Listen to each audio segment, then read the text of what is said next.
시온 찬양대 귀한 찬양 감사합니다. 하나님께서 기쁘게 받으신 줄로 믿습니다. 이 시간에 앞뒤좌우로 인사하겠습니다. 사랑합니다, 축복합니다, 감사합니다까지 인사하겠습니다. 사랑합니다, 축복합니다, 감사합니다. 오늘은 성령 강림 주일입니다. 그래서 예전 색깔이 붉은색으로 장식했고 성령 강림을 상징합니다. 예수님께서 부활하시고 제자들과 사람들에게 보이시고 그 보인 날수가 40일이 되었다라고 이렇게 말씀합니다. 그리고 승천하시는데요, 승천을 앞두고서 예수님은 제자들에게 그리고 사람들에게 예루살렘을 떠나지 말고 약속한 성령을 기다리라 그렇게 말씀하셨습니다. 절기로 따져보면 그러합니다. 예수님께서 6월절에 십자가에 못 박혀 돌아가셨고 6월절 후 50일째 되는 날이 오순절인데요, 예수님께서 승천 이후에 40일 동안 계셨으니까 오순절 10일 전에 승천하셨다라고 이렇게 볼 수 있는 겁니다. 제자들과 사람들은 예수님의 명령대로 예루살렘을 떠나지 않고 마가의 다락방에 모여 120문도가 하나님 앞에 오로지 기도했을 때 성령의 충만함을 받습니다. 바로 그때가 오순절입니다. 그래서 오순절 성령 강림 주일 이렇게 말하는 겁니다. 바로 오늘이 성령의 충만함, 성령의 놀라운 역사, 성령 강림에 하나님의 놀라운 능력을 체험하고 그날을 기념하는 날로 주일로 지키고 있습니다. 바로 오늘 우리가 만나게 되는 고린도 교회가 성령의 충만함을 받고 성령의 놀라운 역사가 일어났던 교회가 고린도 교회입니다. 고린도 교회는요, 사도 바울이 2차 전도 여행 때 1년 6개월 동안 머무르면서 교회를 세우고 사역을 감당했습니다. 고린도 지역은 펠로폰네소스 반도와 그리스 본토를 연결하는 지점과 지중해 동서를 연결하는 지점 가운데 있어서 지정학적으로 사람들의 왕래가 많습니다. 그래서 당시에 가장 활발하게 상업 중심지로 역할을 감당했던 도시가 고린도 도시라는 겁니다. 여러분, 사람들이 많고 왕래가 많으면 무엇이 많습니까? 에너지가 많죠. 활력이 많습니다. 여러 가지 일들이 일어납니다. 예기치 못했던 일들도 일어납니다.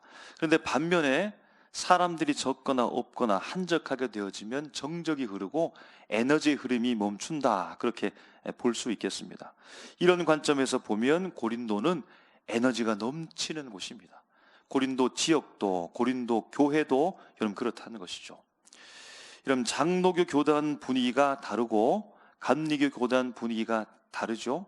물론 공통된 분위기가 함께 흐르기도 하지만 그 교단마다 성격과 분위기가 다릅니다.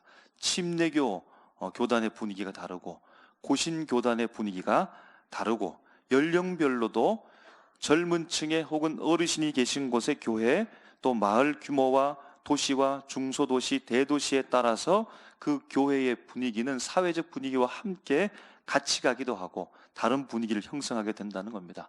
지극히 당연한 이야기입니다. 이렇게 다양한 모습으로 신앙의 형태로서 나타나는데요, 그러므로 그럼 에너지가 많은, 활력이 많은 이 고린도 교회, 활력이 넘칩니다. 에너지가 넘칩니다. 신앙의 다양한 모습들이 나타납니다. 그리고 예상치 못했던 일들도 나타나는데요, 예상하지 못했던 일들 중에 부정적인 일들로 고린도전서 전반부에 나타나기를, 이 에너지가 많으니까 주체를 하지 못하는 겁니다. 자기 방향으로 자기의 뜻대로 일들이 이루어져야 되는데 그렇게 하지 못하니까 파가 나누어집니다. 나는 바울파다, 나는 아볼로파다, 나는 게바, 베드로파다, 나는 모든 파도 아닌 그리스도파다 라고 이렇게 하면서 그들이 가지고 있는 그 에너지로서 자기 나름대로의 의의 모습으로 나타내려고 했던 파당의 일들이 일어나기도 합니다. 믿음 생활이 어쨌든 열정적이죠. 힘이 있습니다. 다양한 은사들도 나타납니다. 특별히 방언의 은사가 나타나는데 이런 많은 은사들 중에 가장 힘 있는, 가장 에너지가 넘치는 은사 중에 하나가 방언이라고 할 수 있겠습니다. 그런데 살펴보니까 고린도 교회에서 일어나는 이 방언의 은사는 사도행전 2장에서 나타나는 방언과는 조금 차이점이 있는 것 같습니다. 사도행전 2장 7절 8절 말씀에 보면 이렇게 기록합니다. 다 놀라 신기하게 여겨 이르되 보라, 이 말하는 사람들이 다 갈릴리 사람이 아니냐라는 겁니다. 무린 모이가 열심으로 기도해서 방언을 말하는데 다 갈릴리 사람인데, 그리고 말씀이 이어져 갑니다. 우리 각 사람이 난 곳에 방언으로 듣게 되는 것은 어찌 됨이냐라는 겁니다. 말하는 사람들은 갈릴리 사람들인데 듣는 사람들은 각 집안과 나라에서 모여들었는데 자기들의 언어로 들리더라는 겁니다. 그것이 사도행전에 나타난 방언이라, 그렇게 말할 수 있겠습니다. 사도행전 2장 이어지는 9절에서부터 11절까지 말씀에 각 지역과 나라들로부터 모여든 사람들의 출처를 밝히는데요, 이렇게 말합니다. 바데인, 메데인, 엘람인, 메소포타미아인, 유대와 갑바도기아, 본도와 아시아, 부르기아, 밤빌리아, 애국과 리비아, 그레데인, 아라비아인 등등 수많은 지역의 다양한 사람들이 각각의 언어를 가지고 왔는데, 기도하는 사람들의 음성을 들으니까, 하나님의 말씀을 들으니까 자기들의 언어로 들리더라는 겁니다. 그것이 그때 당시에 사도행전 2장에서 말하는 방언의 말씀의 내용입니다. 그런데 고린도 교회는 다르다는 거죠. 고린도 교회는 우리 지금 한국 교회, 우리 교회가 다 공통적으로 경험하고 있는 그 방언을 말하는 겁니다. 방언은 어떤 특징이 있습니까? 알아들을 수가 없는 방언을 한다는 겁니다. 이처럼 문제도 많고 열심도 많고 열광적으로 기도하고 예배하고 에너지가 넘쳐서 긍정과 부정의 놀라운 일들이 뒤섞여 일어나는 이 고린도 교회에 사도 바울은 지금 그의 육신은 에베소에 머물고 있습니다. 그러면서 고린도 교회를 향하여서 편지를 쓰고 있습니다. 그 내용이 오늘 본문에 기록되어져 있는데요, 1절 말씀에 보니까 사도 바울은 고린도 성도들이 신령한 것에 대하여 알지 못하기를 원하지 않는다라고 말합니다. 말씀을 꼬고 꼬았죠. 알지 못하기를 원하지 않는다.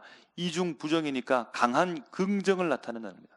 너희가 분명히 신령한 것에 대해서 분명히 알기를 원한다라고 강조하는 것입니다. 여기서 신령한 것 짐작이 가십니까? 바로 은사, 특히 방언과 같은 열광적인 신비적인 이 은사를 이야기하는 것입니다.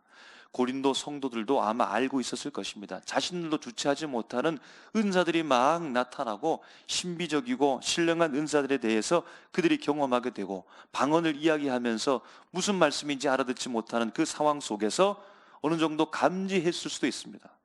그런데 사도 바울은 무작정 그들을 향하여서 비판하는 것이 아닙니다. 물론 그들 속에 부정적인 요소, 잘못된 것들이 있지만, 그러나 신령한 것 자체가, 신령한 것이 나쁜 것은 결코 아니라고 먼저 강조하면서 그들에게 알려주는 겁니다.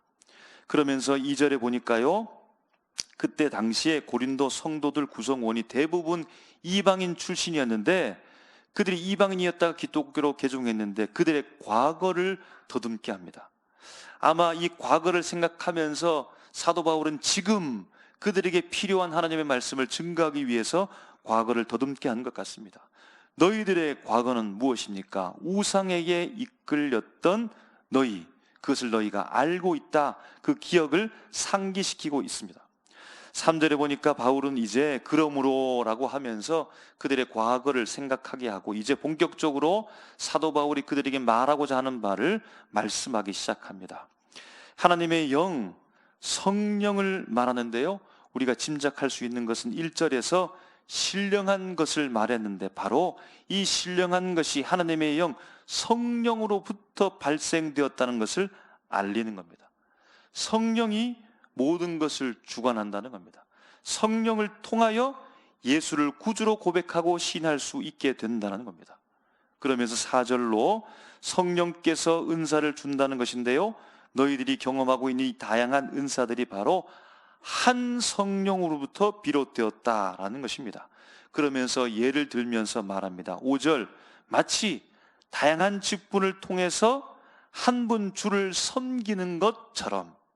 또 한 가지 예를 듭니다. 6절에 여러 사역들이 있는데 그 사역의 중심이 되시는 분이 바로 하나님인 것처럼 이로 말하는 겁니다. 그러면서 7절에 각 사람에게 나타나는 그 은사는 성령을 나타내는 것이고 그의 목적은 유익하게 하려 함이다 라고 말합니다. 8절에 이제 성령을 통해서 신령한 은사들에 대한 목록들을 이야기합니다. 여러분 자신에게 어떤 은사가 있는지 한번 살펴보시기 바랍니다. 지혜의 말씀, 지식의 말씀, 9절에요, 믿음, 병 고치는 은사, 10절에 능력 행함, 예언, 영들 분별, 각종 방언, 통역 등등. 여러분, 이 중에서 은사 받은 것, 여러분이 가진 것 있으십니까? 한번 점검해 보시기 바랍니다. 그리고 11절에 이 모든 일들을 비롯해서 은사는 바로, 다시 한번 강조합니다, 한 성령이 그의 뜻대로 각 사람에게 나누어 주신 것이다 라고 다시 한번 정리하고 밝히고 있는 겁니다. 여러분, 고린도 교회에 나타난 이 다양한 신령한 이 은사들, 이 모든 것들이 다 성령과 관련된 것이고 성령이 하고 있는 것이며 성령의 주관 가운데 있다라는 겁니다. 심지어는 이렇게 말합니다. 하나님의 영, 성령으로 말하는 자는 누구든지 예수를 저주할 자가 없다라고 말하고, 성령으로 아니하고서는 누구든지 예수를 주라고 시인할 수도 없다고까지 말하는 겁니다. 여러분, 그러니까 어떻다는 겁니까? 모든 주관자가 성령이고 성령이 이끌어 가신다는 거죠. 우리 편에서는 어떻다는 겁니까? 무엇을 선택할 수 있습니까? 하나만 선택한다는 겁니다. 오직 하나만 선택한다는 겁니다. 달리 말하면 무엇일까요? 하나만 선택한다라고 하는 것은 사실 선택권이 없다는 것이고, 선택권이 없다는 것은 무엇입니까? 자유가 없다는 것입니다. 자유가 없이, 선택할 수 없이 이끄는 대로 간다는 겁니다. 말 그대로 끌려간다는 겁니다. 여러분, 그러면 고린도 교회 성도들의 과거의 모습과 여러분 똑같은 것이 아닐까요? 그들의 과거의 모습을 생각해 보라고 했는데 무엇이었습니까? 2절 말씀에 보니까 이렇게 말하죠. 너희도 알거니와 너희가 이방인으로 있을 때 말 못하는 우상에게로 끄는 대로 그대로 끌려갔느니라 라고 말하는 겁니다. 우상에게 끄는 그대로 끌려갔다는 말은 내 스스로 갔다는 말이 아니죠. 끌려갔다라고 하는 것은 가고 싶어서 간 것이 아니라 갈 수밖에 없었기 때문에 갔다는 것입니다. 그것만 할 수밖에 없었다는 겁니다. 그러므로 선택권이 없다는 것이고, 선택권이 없다는 얘기는 자유가 없다는 것입니다. 여러분, 그러면 생각하면 성령의 역사와 우상의 역사가 여러분 똑같은 것이 아닙니까? 선택권도 없지요, 자유도 없지요, 일방적으로 끌려갈 수밖에 없으니 우상이나 성령이나 여러분 똑같은 것이 아니겠습니까? 우상이나 성령이나 이 둘 존재가 사람에게 끼치는 영향은 여러분 똑같은 것이 아니겠습니까? 그래서 한번 여러분 생각해 보십시오. 성령의 이끌림 받아서 예수를 믿는 사람의 삶과 우상에 이끌려서, 아니 평범한 삶으로 돌아보면 예수를 아직 믿지 않는 사람들의 일상의 삶과 비교해 보았을 때 여러분 어떠합니까? 예수 믿는 사람과 그렇지 않는 사람의 차이점이 발생하던가요? 있습니까? 한번 점검해 보시기 바랍니다. 그럼 예수를 구주로 고백하는 사람과 우상을 숭배하는, 그렇게 살아가는 사람의 모습에 별반 차이가 없나요? 그렇게 보이십니까? 그러면 도대체 무엇이 다르다는 겁니까? 우상과 성령의 역사는 도대체 무엇이 다르다는 겁니까? 우상과 성령을 비교해서 설명하던 중에 2절에서 이렇게 말하죠. 우상을 설명할 때 그에 앞서서 붙이는 수식어가 있는데요, 이렇게 기록하고 있습니다. 말 못하는 우상에게로 라고 말합니다. 우상은 말을 못한다는 겁니다. 아니, 그런데 말을 못하는데 어떻게 사람들을 이끌어 갈 수 있을까요? 말을 못하는데 어떻게 사람을 인도해 갈 수 있을까요? 여러분, 언어 장애를 말하는 것이 아닙니다. 말을 못하는데 어떻게 사람들을 일방적으로 끌어갈 수 있을까요? 말할 수가 없는데 어떻게 사람들에게 선택권을 주지 못하고 자유를 박탈하고 일방적으로 끌어갈 수가 있을까요? 무엇입니까? 유혹입니다. 유혹. 먹음직도 하고 보암직도 하고 지혜롭게 할 만큼 탐스럽기도 한 것에 유혹되었다는 겁니다. 그런데 성령의 나타남은 어떻게 될까요? 성령의 나타나심을 이야기하면서 7절 말씀에 이렇게 기록하고 있습니다. 각 사람에게 성령을 나타내심은 유익하게 하려 하심이라. 아멘. 성령이 은사를 각 사람에게 부어주시는 이유, 그 목적은 유익하게 하려고 주신다는 겁니다. 두 대상에 대하여 결과를 바라보십시오. 먹음직도 하고 보암직도 하고 지혜롭게 할 만큼 탐스럽기도 한 그것에 유혹되어서 끌려간 결과는 무엇입니까? 유혹된 결과 끌려가서 여러분 유익이 되었습니까? 유익이 아니죠. 그런데 성령은 우리를 유익하게 한다고 말합니다. 그럼 진짜 유익하게 되는 걸까요? 진짜 성령의 이끌림을 받아서 유익이 우리에게 주어지는 것입니까? 성령을 나타내는 그 은사를 통해서 여러분 무슨 유익이 있을까요? 신령한 은사를 받아서 신령한 체험을 하면서 성령 은사를 받아서 우리에게 유익되는 것이 여러분 무엇입니까? 성령이 각 사람에게 나누어 주시는 은사, 그 은사에 지향하는 방향이 어디를 향하고 있는지 여러분 보시기 바랍니다. 8절부터 10절 말씀을 제가 정리해서 다시 한번 읽겠습니다. 여러분, 지혜의 말씀, 지식의 말씀, 믿음, 병 고치는 은사, 능력 행함, 예언함, 영들 분별, 각종 방언, 방언들을 통역함, 이 말씀에 대해서 여러분 생각해 보는데, 깊이 생각해 보지 않더라도 여러분 모든 은사가 다 유익을 추구하고 있음을 쉽게 알 수 있다는 겁니다. 그럼 또 한 가지, 이 유익은 개인의 유익에만 머물지 않고 또 어딘가를 향함을 우리가 바라보게 된다는 겁니다. 은사에 지향하는 바가 있다는 겁니다. 그럼 두 가지로 나누어서 은사는 밖을 향할까요? 아니면 내 안을 향할까요? 나만을 위해서 존재할까요? 밖을 향하여서도 존재할까요? 이 은사는 밖을 향해 나갑니까? 안을 향하여 갖추고만 들어오는 것입니까? 그럼 지식과 지혜의 말씀은 어디를 향합니까? 불가능한 일을 할 수 있다라고 하는 바탕이 되는 이 믿음은 어디를 향하고 있습니까? 병 고치는 은사는 어디를 향합니까? 예언은 어디를 향하고 있습니까? 영들을 분별한다라고 하는 것 어디를 향하고 있습니까? 각종 방언을 말하는 것, 방언을 통역하는 것, 여러분 이 모든 지향점이 어디입니까? 어디를 향하고 있습니까? 그럼 굳이 따지자면 믿음이라고 하는 것, 방언이라고 하는 것은 안을 향한다라고 볼 수 있는데 나머지 다 전부는 바깥을 향하고 있다는 겁니다. 그럼 질병으로 고통하는 사람을 고치는데 나를 드러내기 위해서 고칩니까? 내가 유명해지기 위해서 저 죽어가는 아파하는 상처 입은 사람의 그 질병을 고치는 것입니까? 여러분 굳이 순서를 따지자면 어떻게 되는 겁니까?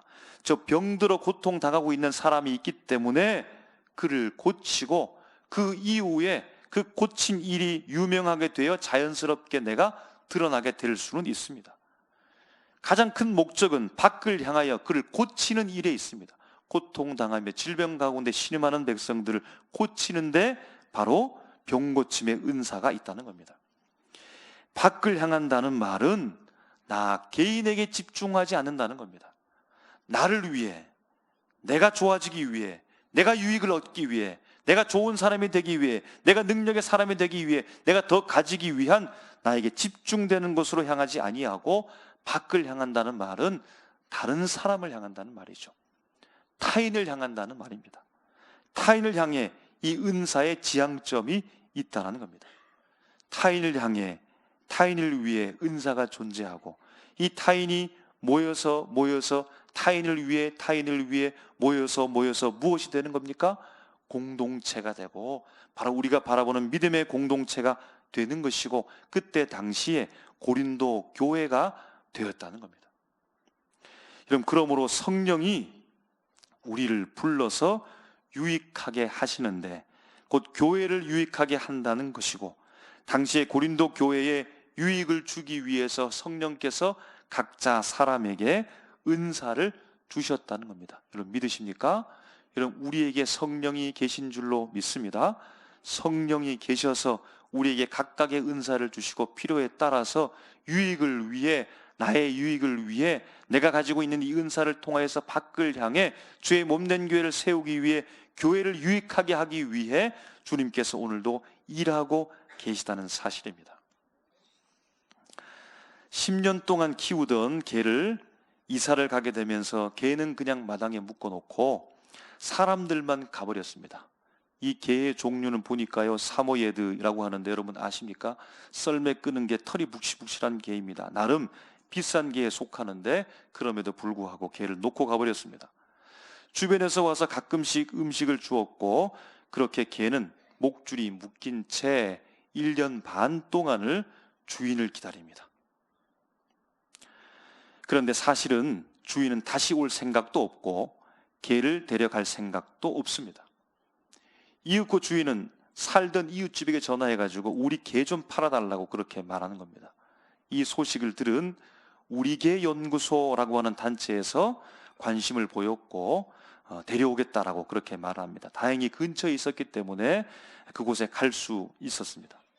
그럼 그 개가 10년 동안 주인과 함께 있다가 주인은 떠나가 버리고 주인만 바라보다가 1년 반 동안 목에 묶인 채 있었으니까 얼마나 불쌍합니까?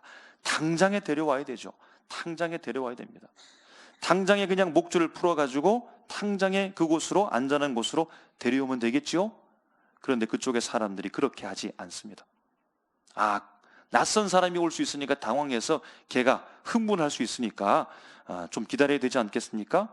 그래도 한 번은 눈을 질끈 감고 강압적으로 이 목줄을 끌어당기고 차에 태워서 데리고 와야 되는 것 아니겠습니까? 그런데 그쪽 사람은 그렇게 하지 않습니다. 배가 고플 테니까 고기를 주면서 유인해서 차에 태워서 데리고 오면 되겠죠? 그렇게도 하지 않습니다. 사료를 주고 물을 갖다 주고 주변에 오염물질, 배설물을 치워주면서 보는 둥 마는 둥, 눈을 마주치는 둥 마는 둥, 그렇게 아주 조금씩 가까이 다가갑니다. 그 시간이 무려 3시간도 아니고 3일도 아니고 3주도 아니고 3개월 동안 지속됩니다. 그리고 마침내 주인에게 버림받은 개가 다가온 3개월 동안 다가온 그 사람을 곁에 두고서 이제 새로운 주인만 선택합니다. 새로운 주인이 아니고서는 그 개는 따라 나설 수가 없지요. 새로운 주인을 따라 나서는 개는 그 사람이 이제 주인이 되었습니다. 그 사람의 소유가 된 겁니다. 그 사람만 선택할 수 있게 되었습니다. 그 사람만이 그 개를 따라올 수 있게 한 겁니다. 그리고 마침내 새로운 보금자리로 도착하게 됩니다. 여러분, 우상이 좋아 보이시죠? 화려해 보입니다. 예수 아닌 것으로 살아가려고 하는 세상의 모든 우상들, 그것만 있으면 내가 복받고 잘 살아갈 수 있을 것 같지요. 그것을 선택하면 내 미래를 알고 내가 어떻게 살아가야 될 것을 내가 점칠 수 있고 앞을 내다볼 수 있다라고 생각하고 내가 추구하는 그 돈을 많이 벌고 명예와 권력을 얻으면서 살아갈 수 있을 것만 같습니다. 그런데 여러분, 명심하십시오. 우상은 말을 못합니다. 나에게 말을 걸어오지 않습니다. 유혹만 하는 겁니다. 마침내 다가오면 목줄을 잡아채서 그 목줄 길이만큼만의 거리를 두고서 내게 자유함을 제공할 뿐입니다. 그런데 성령은요, 오늘도 기다리시고 오늘도 참으시고 오늘도 나에게 스며오듯 다가오시고 마침내 우리 마음을 항복시켜서 주님께로 여기 오셨기 때문에 이 자리에 앉아 계신 것이고 예수를 구주라고 고백할 수 있는 이유가 바로 성령의 은혜를 통하여서 우리가 이 자리에 왔다는 겁니다. 그래서 여러분, 우리 장로교가 고백하기를 나는 100% 은혜를 가지고서 은혜를 받았기 때문에 하나님의 은혜로 예수 믿게 되었습니다라고 이렇게 말하는 겁니다. 성령은 각 사람에게 그들의 유익을 위해서 일하십니다.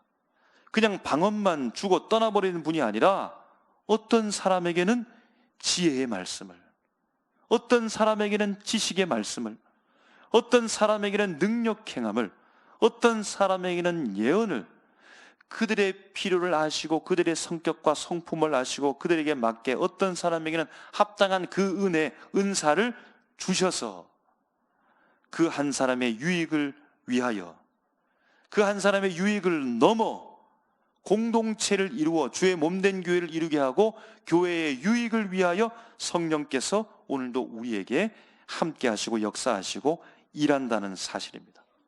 그럼 그래서 주의 몸된 교회를 세우기 위해 우리가 예수님을 믿게 되었고 은혜 가운데 바르게 살 수 있도록 성령께서 우리를 돌보고 계시는 줄로 믿습니다. 여러분, 우리는 말씀하시는 인격의 성령께서, 말씀하시는 성령께서 말 못하는 우상이 아니라 말씀하시는 성령께서 오늘 우리에게 찾아오셔서 설득하시고 선포하시고 깨우치시고 깨닫게 하시고 생각나게 해주시고 지금도 이 순간에도 성령께서 함께하고 계신다는 사실입니다. 성령을 통하여, 말씀하시는 성령을 통하여, 설득하시는 성령을 통하여, 깨닫게 하시는 성령을 통하여 우리가 마침내 예수만 선택하게 되었습니다. 성령의 능력을 통하여 마침내 우리가 예수만 바라보고 함께 살게 되었습니다. 성령, 말씀하시는 성령을 통하여 마침내 우리가 유일하신 길과 진리와 생명 되신 예수님만 믿게 되었다는 겁니다. 각자 한 사람 한 사람을 모으셔서 마침내 우리 이처럼 삼일 교회를 이루시고 필요한 은사를 주셔서 주의 몸된 교회를 유익하게 주님께서 세워가고 있다는 겁니다. 사도 바울은 그럼에도 불구하고 주의 성령께서 그 교회를 세우기 위해서 각자의 은사를 주셨는데 나타나는 에너지를 주체하지 못해서 파당을 만들어가고 자신에게 주어진 은사에 대해서 자랑하면서 다른 사람의 은사에 대해서 오히려 몹시하고 미워하고 시기하면서 질투하면서 그렇게 혼란 가운데 처해 있었던 고린도 교회를 향하여 성령, 말씀하시는 그 성령께서 유익을 위해 필요한 대로 너희 각자 사람들에게 은사를 주셨음을 알리고 있다는 겁니다. 은사를 주셨는데 그것을 자신의 자랑거리로 자꾸만 안으로 내 유익으로 찾다 보니까 이런 교회의 유익을 해치고 있었다는 겁니다. 사도 바울은 그것을 알았고 그들에게 합당한 말씀을 지금 편지를 적으면서 증거하고 있다는 겁니다. 여러분, 이 자리에 앉아 있는 것, 예수를 구주로 고백하는 것, 반대로 생각하면 성령이 내 안에 있다는 증거입니다. 그 말씀을 성경에서 자꾸만 하는 겁니다. 우리가 성령의 역사 속에 지금 움직이고 있다는 겁니다. 모든 사람에게 초대교회 고린도 교회에 주셨던 합당한 그 은사대로 오늘 우리에게도 여러분 주님께서 성령께서 은사를 다 주셨습니다. 왜요? 나의 유익과 주의 몸된 교회를 유익하게 세우기 위해서 성령께서 우리에게 다 골고루 합당한 대로 세워주셨습니다. 그러므로 여러분, 나의 유익과 교회의 유익을 위하기 위해서는, 교회 유익된 일을 하기 위해서는 내 성격과 내 힘과 내 방법과 내 힘대로 하면 안 된다는 겁니다. 될 것처럼 보이고 내 재능대로 하면 이루어질 것처럼 보이지만 결국에는 유익되지 않음을 오늘 미리 고린도 교회 역사를 통하여서 우리에게 알려주고 있는 겁니다. 그러므로 오늘 우리에게 말씀하시죠. 성령께서 지금도 말씀하고 계십니다. 설득하고 계시죠. 찬송을 통해, 기도를 통해서, 말씀을 통해서, 설교 시간에, 예배의 모든 분위기와 일들을 통하여 사람들의 주변의 권면과 말씀들을 통하여서 우리가 수없이 말씀하시는 그 음성을 들어야 되는 거죠.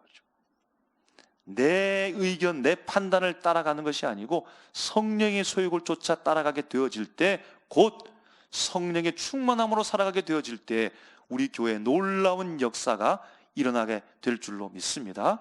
그것을 통하여 교회가 유익을 받게 된다는 사실입니다. 오순절 마가의 다락방에서 예수님께서 약속했던 성령을 기다리면서 오로지 기도에 힘썼던 그 120문도 속에 역사했던 그 성령의 놀라운 역사가 우리 교회에 충만하게 임하시기를 주님의 이름으로 축복합니다. 우리가 주님 앞에 기도하고 나가게 되어지면 그때 그 역사는 상상에만 머물러 있는 것이 아니라 현실이 될 줄로 믿습니다. 우리 교회에 성령이 충만하게 되어질 때, 성령을 쫓아 사역하고 나가게 되어질 때 주의 몸된 교회가 유익하게 되어지고 건강하게 되어지고 하나님께서 원하시는 사역지로 온전하게 사용받게 될 줄로 믿습니다.